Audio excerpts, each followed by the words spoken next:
হলো যে আমাদের ছাত্র শিক্ষক সংহতি সমাবেশ 11:30টায় শুরু হবে।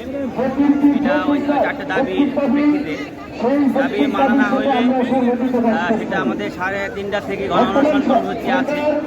পরবর্তীতে আমাদের শিক্ষক সমিতি নেতৃবৃন্দ সার্বিক দিক বিবেচনা করে আন্দোলনের কর্মসূচি ঘোষণা করবে। আমি জানি ইতিমধ্যে সরকারের ইনফরমালি আলোচনা হচ্ছে। আশা করছি দ্রুতই সমাধান হবে, কারণ বর্তমান গভর্নমেন্ট যারা চালাচ্ছে তারা কিন্তু বিশ্ববিদ্যালয়ের শিক্ষক অধিকাংশই, প্রধান উপদেষ্টা শুরু করে শিক্ষা উপদেষ্টা, পরিকল্পনা উপদেষ্টা, অর্থ উপদেষ্টা সহ। আমি মনে করি যে এখানে তো ওনারা জানেন, ওনারা যথেষ্ট অভিজ্ঞ মানুষ, ওদের অভিজ্ঞতা এবং প্রজ্ঞা দিয়ে অবশ্যই জগন্নাথ বিশ্ববিদ্যালয়ের এই সমস্যার সমাধান করবে, এটা আমাদের প্রত্যাশা।